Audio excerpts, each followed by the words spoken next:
Just three words. I am unstoppable. It really does something for the psyche where things where you would be triggered before, it's something that I don't even, allow to affect me now. This is episode number 23 of Short-Term Rental Success Stories podcast.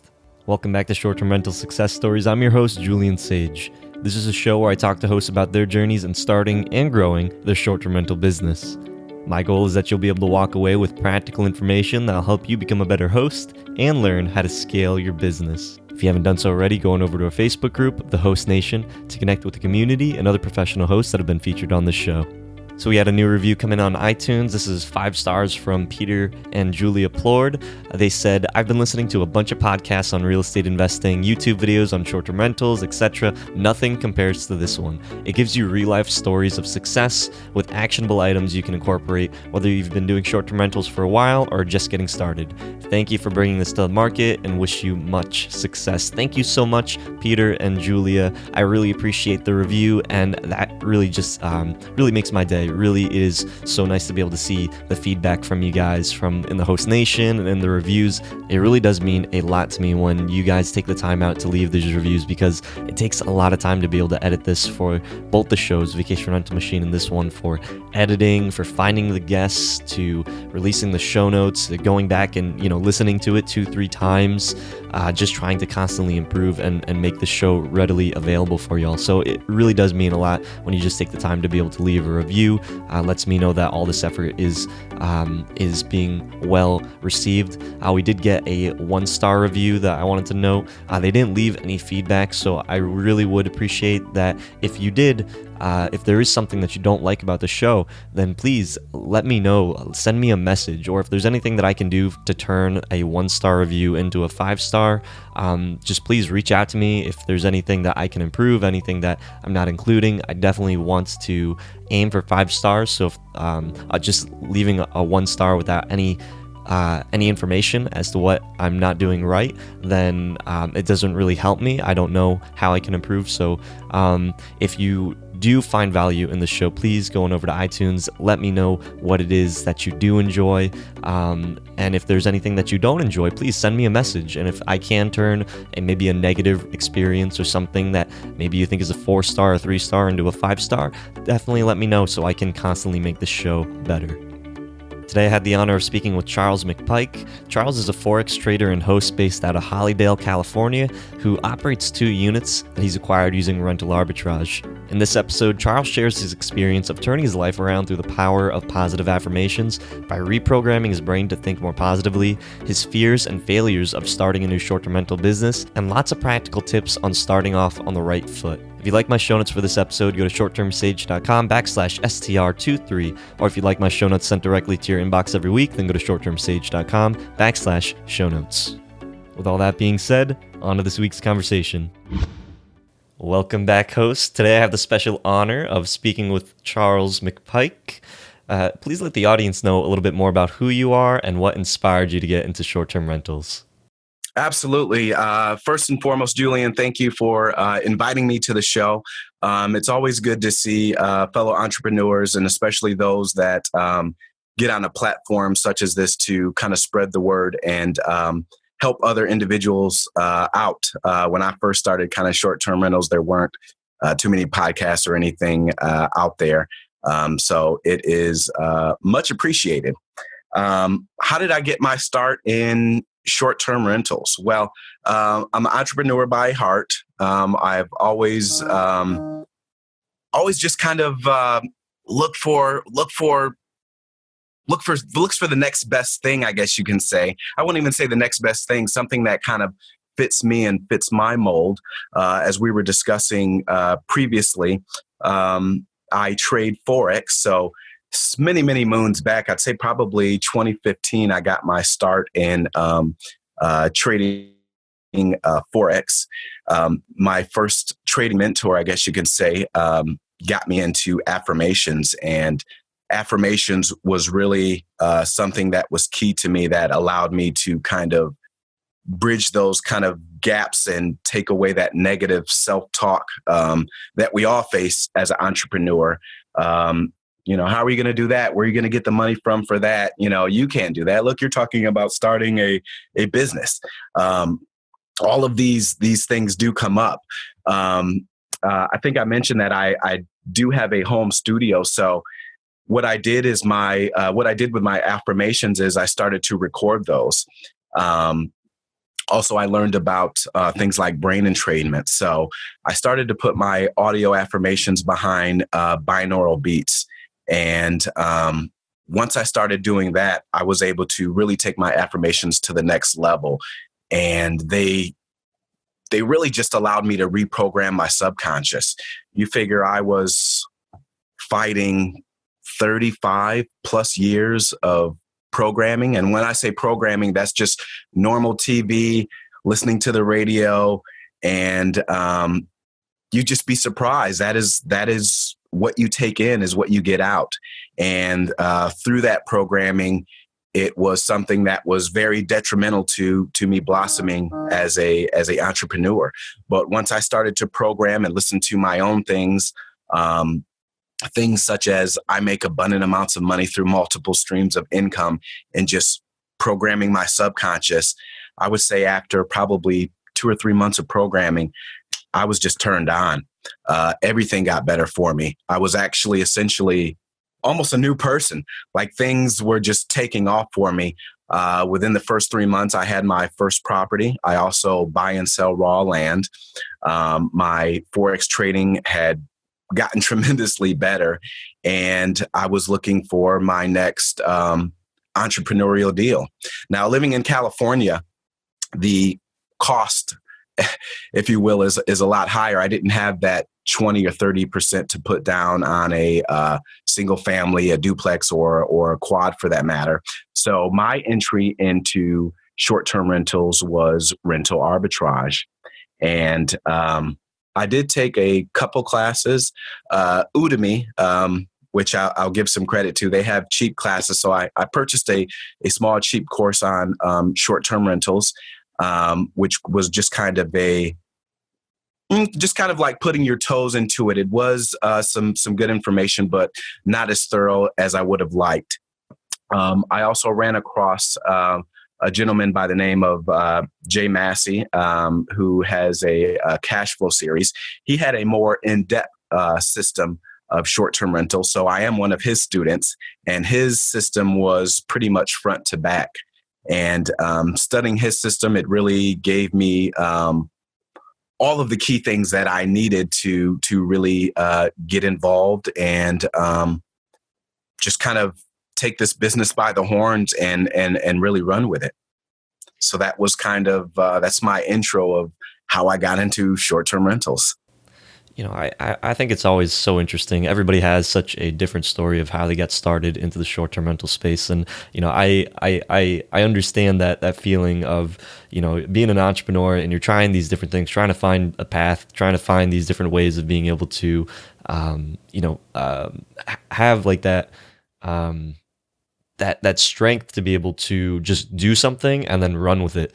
And with something like Forex and, even short-term rentals, one of the things that I always preach on this show and, one of our core missions is, to help new hosts to overcome the challenges and fears of starting a short-term rental business. And that's something that, like you said, we spend so much of our lives believing these false beliefs, saying like, oh, it's only meant for the people like, Jay Massey, or it's only meant for the people like, all these, people that are online and, showing themselves that they have all the success.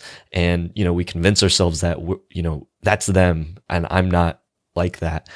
So it's, when you're, but what I think is so beautiful is that you've overcome those years of self-talk, that negative self-talk and that belief system through these affirmations. And then from that, you've been able to run with that. And now you've been able to, increase your Forex profitability, and you've been able to open up a couple listings. Now you have 2 listings that you are using rental arbitrage. And, like you said, California, it's an expensive place. And a lot of people say, oh, it's too expensive for me to start. Well, instead of just saying, I'm not going to be able to quit my job, or I'm not going to be able to make money off of this, so I should just do something else. You said, well, I am going to, be profitable. I am going to find, a way to overcome that. How soon after you started doing the positive affirmations did you kind of start seeing the results? I would say probably 3 months of programming. And what I essentially would do is when I would wake up in the morning, I would listen to my affirmations for probably 15 minutes. When I would exercise or when I would do my walks, I would also listen to my affirmations. If I was sitting down and I was meditating, I was listening to my affirmations. And before I would go to bed at night, I would also listen to my affirmations. I literally cut out, I would say probably 95% television. When I was in my vehicle driving, I would no longer listen to just the commercial radio. I would listen to motivational speakers. And it's always good to find some motivational speakers who really talk to you, that you can really get a sense of, hey, I understand where they came from and where they've gone and the struggles that they've been through. That was really instrumental in addition to the affirmations, for just turning me around. It was like the affirmations originally put me back at a baseline, and the motivational speakers just took it to the next level for me. And before I knew it, I was going to every real estate meetup from almost from San Diego to LA. Like, I was just going to every one. And I would go in there and everyone just kind of wanted, they got like, hey, who is this guy? He's going somewhere. I was always in there with a smile. Hey, how are you? What do you do? How did you get involved in that? And I found so many different ways and niches in real estate. It's crazy. But the key thing about it was also is people noticed me in there, and they said, hey, this guy, he's just really super positive, and I can tell he's going places, and they wanted to get involved with me and say, hey, this is what I do, what do you do? Or it just opened me up to so many possibilities. And it was almost like I wasn't even doing it, because it was, once you reprogram your subconscious, everything else is just kind of secondary. Throughout our day, we're actually, they say 3 to 5% conscious. So that would mean throughout your day, on a subconscious level, you're 95 to 97%. Your subconscious is really running the show. So if you can tap into that subconscious and really reprogram that to what you want in your life, the type of person you want to be, the type of people you want to be involved in, it really just takes over and just pulls you along this ride. I mean, I couldn't believe it. Things just kind of took off for me. And that was no doubt due to the reprogramming and due to the motivational speakers that I would listen to, as well as, cutting down that TV, additionally reading more and listening to the motivational speakers. That was just instrumental in springboarding me to that next level. What would you say were some of your biggest fears in starting a short-term rental business before you started incorporating the affirmations? Well, I would say, before I was doing the affirmations, before I knew I was going to get into short-term rentals, this was around the cusp of the time when short-term rentals were just starting, but there was no real training out there, or people hadn't developed their systems yet. But just like short-term rentals or any other business that you're going to get into, the negative self-talk, is pretty much going to be the same. Where am I going to get the money for that? How, you can't do that. You're going to go out and you're going to to talk to a landowner and you're going to get them to rent you their property with the full understanding that you're going to turn around and rent it out for much more profit. That's something. Why don't they do that? That's something. Once you tell them your game plan, they're going to say, oh no, and just take your game plan and they're going to run with it. It's the crab in the barrel mentality. How are you how are you going to do that? Just that's negative self-talk that goes into trading, to any entrepreneurial endeavor, that you look to get into, whether it's public speaking, short-term rental, or Forex that I mentioned. Are there any types of affirmations that maybe you do specifically to be able to overcome those obstacles? Like, with Forex, you're not talking to people, you're not interacting, you're not dealing with customers. With short-term rentals, there's a whole new gambit, the hospitality industry that you have to do. Are there any affirmations or things that you've been able to incorporate to be able to handle these types of situations or these types of maybe a confrontation? Well, yeah, I have one, and it's a simple one. And just 3 words: I am unstoppable. And just those 3 words, just reprogramming those 3 words over and over, it really does something for the psyche, where things where you would be triggered before, it's something that I don't even allow to affect me now. That I am unstoppable. It's just something that it's like your own self-motivator. It really gets me going, and things that would have triggered me before, or, hey, I have an emergency down at the unit. What am I going to do? What am I going to do?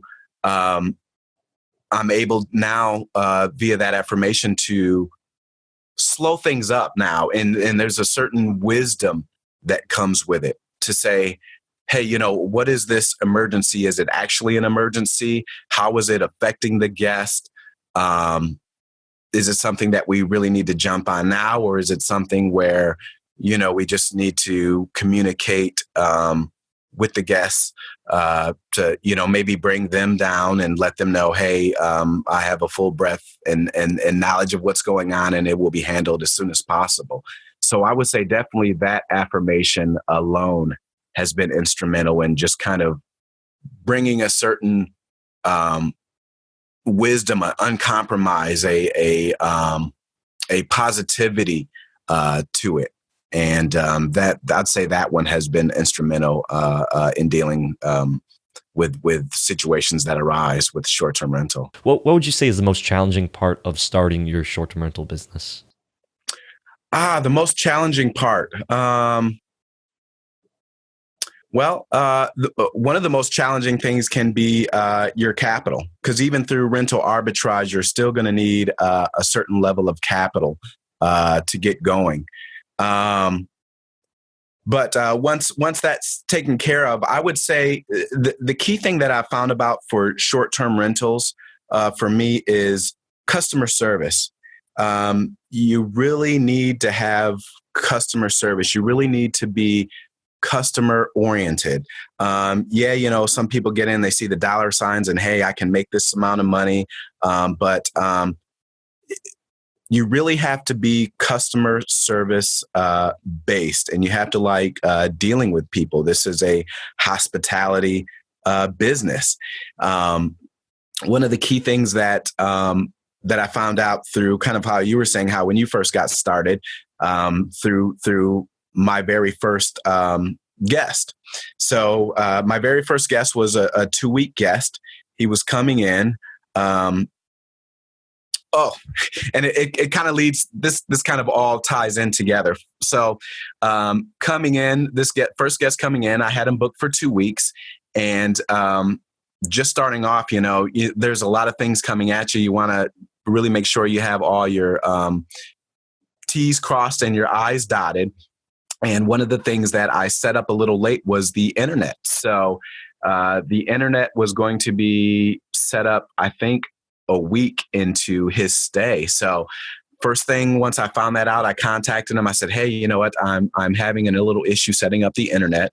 They're actually going to be setting it up a week into your stay. And he said, oh, well, unfortunately, I do need this for the job. I'm unfortunately have to unbook and find a different place. So I said, hey, you know what? I totally understand. This is somewhere where I dropped the ball and overlooked it. Now, do I just kind of let that play out and just maybe block those days coming up until when I get the internet going? Of course not. I am unstoppable. So first thing I did is I contacted the cable. And I said, hey, you know what? I actually have a guest coming in on this day. Is there any way I can move up the installation date of the internet? Oh, well, sir, I'm sorry. We actually have a block on setting up any appointments and up until this coming weekend. I thought that was kind of odd. I had never heard of that before. So, hey, you know what? Thank you very much for your time. Always be customer service oriented on both sides, because if you get an agent on the other side, that's that can really help you out. You don't want to go in and just, hey, I need this set up now, and just have the wrong attitude. So always carry the right attitude, whether it's dealing with a customer of mine or I'm the customer dealing with, the cable company, gas company, whatever the case may be. So I politely thanked her and disconnected with her, and I called right back and I got another agent.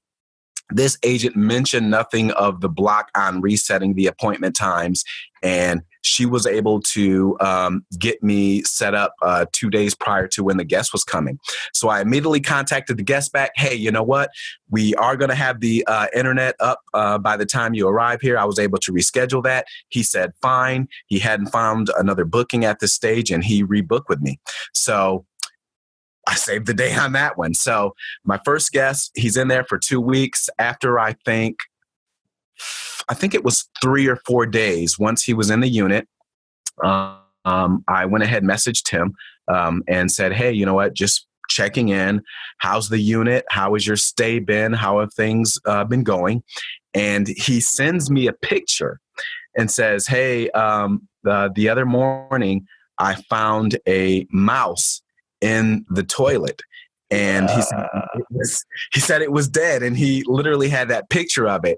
So I said, oh my God, I said, my sincere apologies for that.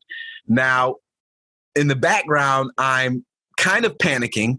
He seems relaxed. He's a producer. He's from Australia, but I'm thinking any other guest, this might have been detrimental to the stay. Oh my God, hey, I found a mouse and, I want out of here. There goes the 5-star review and, I'm calling Airbnb. I want a different place, whatever the case may be.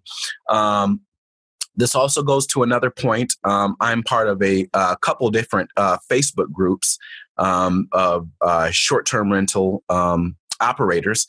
So I kind of reached out to them and said, hey, what do you guys think? This is what just happened. And so I got a range of different viewpoints to kind of stand behind. So what I decided to end up doing, since he had, he said he took the mouse out of the toilet and he just took it and put it in the trash, no issue for him. I went ahead and put together a care package. So later that evening, I was down there same day with a care package. I believe I put like a $25 gift card to Amazon in there. I had like a 6-pack of local craft beers in there. What else? And just kind of like snacks, just a lot of snacks, nuts, potato chips, and the whole nine. And just got that down there to him that same day. Sincerely apologized to him. He kind of seemed okay, said, hey, no worries. It didn't really bother me too much. And I ended up getting a 5-star review out of it. So customer service is key. That was one of my biggest and first lessons. Customer service is key. And I've been able to keep that customer service throughout. And I have, I've been super host since my, first qualification came up, and I've been able to kill 5-star reviews since. And just being that customer service, touching base with them, Hey, is everything okay? Especially if you have long-term guests, or if a guest reach out to you for whatever, just always be there, always respond within that hour. And I was able to turn my first guest around, and that kind of was the balance for, hey, this is either going to go awry in the very beginning and I'm just going to stumble going forward, or I was able to turn it around and just kill 5-star reviews ever since. Oh, that's powerful. I never had anybody share on the show yet about like a little customer care package. Like when something goes wrong, a lot of people think the first thing that you have to do is start refunding money and giving them their money back. And it's not. I feel like that might be the easy way out. Thinking that just refunding their money is going to make everything all right. But you could have easily refunded his money, and then he, maybe he's like, okay, well, I'm going to leave a poor review now. But because you had that customer oriented mindset, you were able to turn a negative situation into something that was positive. Maybe they thought that you were really going above and beyond now, so now you deserve that 5-star quality, even if there was a mouse in your toilet. So, and what do you do to set your units apart? Oh, I'm glad you asked that. So when you look on Airbnb, that's the main platform that I'm using now. Anyone could be using any other platform, but I've looked at the other platforms as well. And what do you see? Comfy queen bed, comfy king, 4K TV, near downtown, near convention center, near wherever. As far as the titles, it's just kind of a repeat. Everything seems like it's just a repeat of everything. So, as a customer, what are they doing? They're essentially just going by the pictures now. So one thing that I've been tossing around in my mind and thinking, hey, with my next units, what can I really do to set myself apart? So what I decided to do with my second unit is to get into themes. So through my research, I settled on 2 separate themes. One theme would be a coffee theme, and another theme would be a beer theme. Now, also with that, you may see, I've seen some people who have kind of played with the theme where maybe they have maybe an accent wall, or I've seen like maybe a New York theme where maybe they had a picture of New York. But as far as the remainder of the unit, nothing really beckons New York or Madagascar or whatever the kind of theme that they're going for. So what I wanted to do is actually get into a theme and really flush that out. So with my next unit that I just got up and running, I decided to go with a actual beer theme. So in my unit, what I did for this one is I did a full wall mural. And on this wall mural, I have like 2 beers in it. And it's kind of like a nice orange, warm, inviting mural that I have on the wall. Next to that, I have a lot of different tchotchkes and things around within the kitchen. Right above the sink, I have a kind of like a bar picture. But it's a really, really nice one. It's kind of orange and kind of orange colors and like really inviting as well. But the key thing that I have to really flush out this beer theme is that as a guest of my place, you receive there's a custom beer draft that I have. And it's a unit that holds roughly kind of like a mini kegerator that holds 64 ounces. And it'll be from local brewers from California, all the way from San Diego on up the coast. Sometimes there are brewers that are abroad. So as you come in as a guest, this will already be part of the unit. And I have these different kind of glasses where they can enjoy it, whether it's a pub style glass, a regular mug, or I have these nice tulip beer glasses. So I figured I could really kind of flush out this theme and take it more than, hey, there's just a picture on the wall of beer. So you actually receive beer with this unit. And everything else, is the standard. I got the 4K TVs, the front room TV, one in the bedroom. Of course, the design, everything you would expect in a nice Airbnb, but fully flushing out and bringing a full-fledged, what I would consider a full-fledged theme to the table. So with a beer theme or a coffee theme, you said you did a little bit of research into that. What are you looking for specifically when you are trying to pick a theme? Popularity. So I kind of did a survey of different people throughout that I know as short-term rental operators. Coffee, and then just kind of gauged what's kind of big in society right now. What are we doing?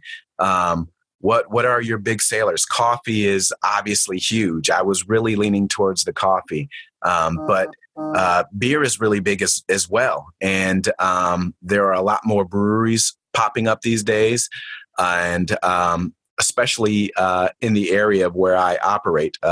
So it was kind of between the two. I think on my next unit, I will go with a coffee theme. And even with that coffee theme, one of the differentiators, as opposed to maybe just having some like a picture on the wall of coffee, or maybe a pillow or something with coffee on it, is I was going to have obviously a Keurig machine there, a coffee machine, but I also was going to have a cappuccino machine, just something that would take it a step up for actual true coffee lovers, that wanted to maybe experience something that they don't have at home, or something that you really wouldn't find in a hotel setting. One of the things that I love the idea. Like, I would definitely rent out a place that was going to give me free beer. That is really cool. One of the things that I would be concerned with, though, that I don't know if you've already done the research into this, it'd be like what the legality around that. Like, is that something that is allowed? Like, would you only be able to rent to people that are 21 and up? Because you're not selling the beer, it is free, so you don't technically need like a vendor's license. Are there any like complications or anything that you found along this space that other people have kind of been able to work with? Correct. So obviously in the listing, I do list, all parties do need to be 21 and older. I just kind of went a step further with it. It's really no different from, say the vendors that say, hey, like, this is designated honeymoon suite. You'll receive a bottle of wine with this rental. So it's kind of taking it a step there. Legality wise, I guess it does kind of fall on me, but I do mention in the listing and the current bookings that I have already, I do have to maybe vet a little bit further. So those are kind of the aspects, that I have looked into. I haven't had a conversation with those at Airbnb yet, but I have noticed there are, I'm not the first actually to do this. So doing my research on Airbnb, there are a couple of units that have been set up for some time that actually offer free beer as well. And then you have, like I said, the occasional person that may kind of say, hey, we have a honeymoon suite and, we offer a bottle of wine. Is there any product that you couldn't live without in your rentals that has saved you time and money? Wow. August lock is key. I really like August lock. That's really been instrumental. And I guess, kind of live and learn. One of the key things I found out is, having a lockbox. Because I thought, hey, whatever could go wrong with August lock. So initially I didn't have a key down there, and I got a call one afternoon where the guy had unfortunately locked the bottom lock. So this my particular unit has the August lock, and then it has a bottom lock. So he regrettably, unfortunately locked the bottom lock and took off. So I didn't have a key down there initially at the unit. So it was kind of a call in the middle of the afternoon, and I had to drop everything I was doing to get down there and unlock it. But just a short little message that I put now on the door: please do not lock bottom lock. And all was saved. And now that I have a lockbox down there, that issue was taken care of. So it's a little bit of kind of learning and growing, but I really like August Lock. And let's see, what else is instrumental? As far as security systems, I do use Arlo, which is a pretty easy and functioning system. Luckily, I haven't had any issues where there's been like kind of a partying thing or the noise volume has gone to a certain level where I'd have to check the camera. So that really hasn't been an issue for me.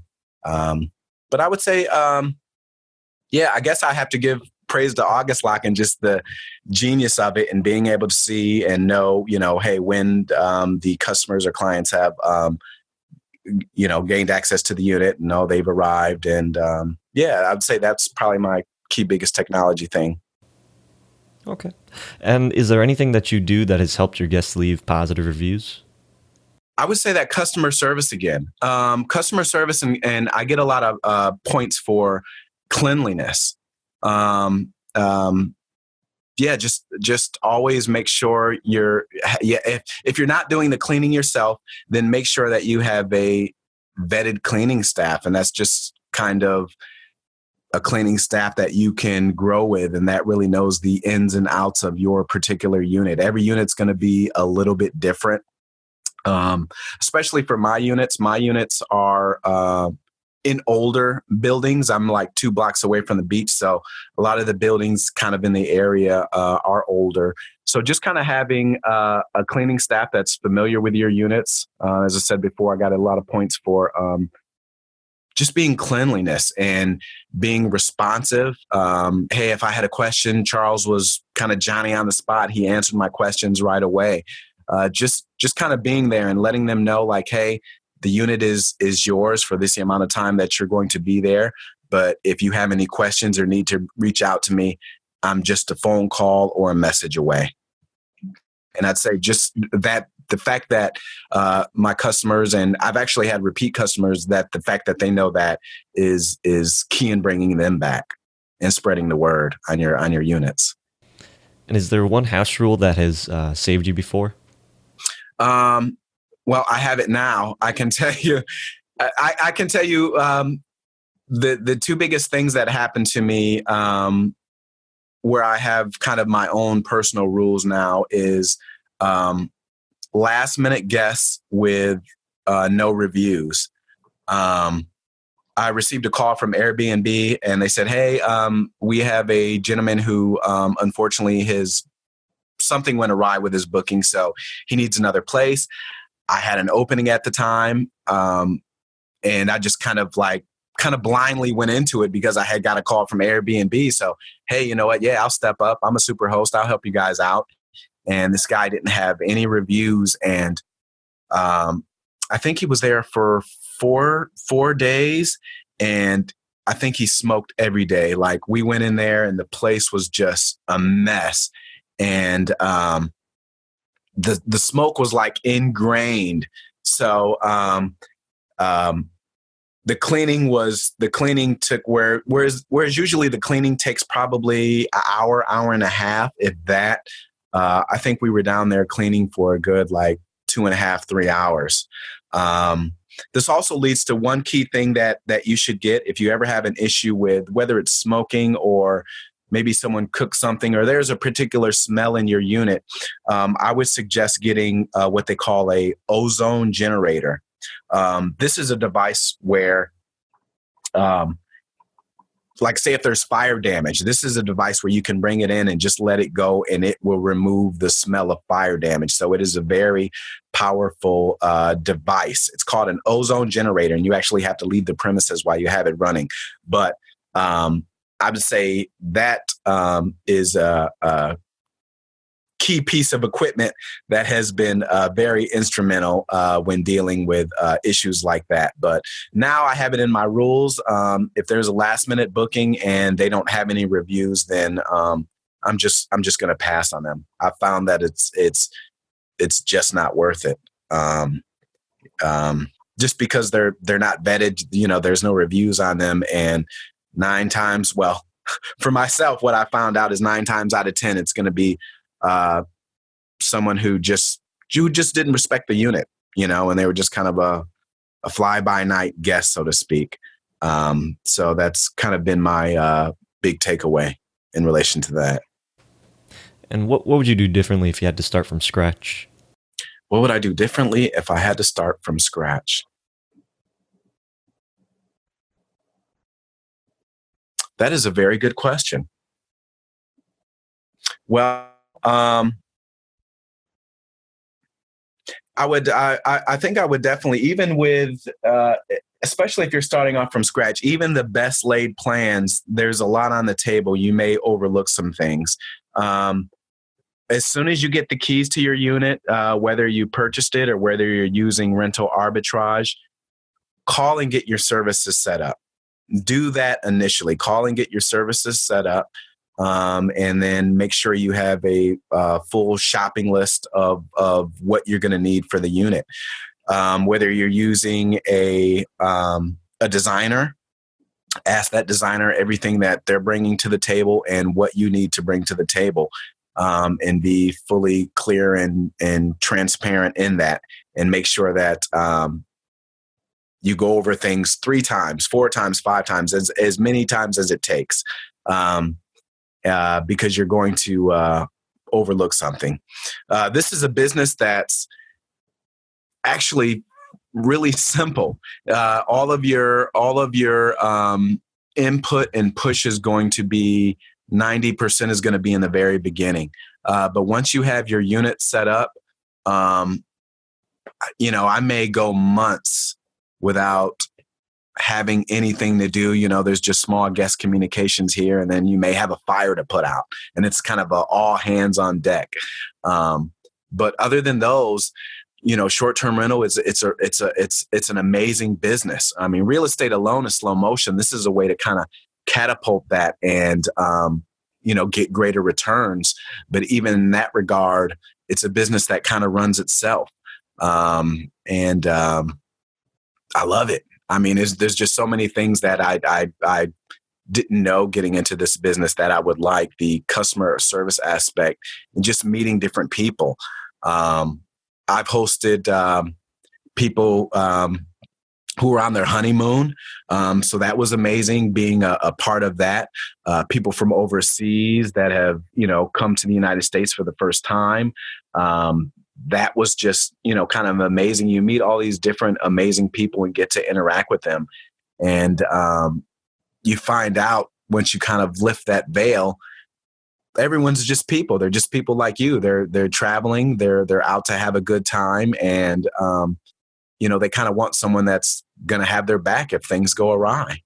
And that's been an amazing blessing for me to be able to provide that customer service to them. Yeah, it is a very customer service oriented business, and I love what you said.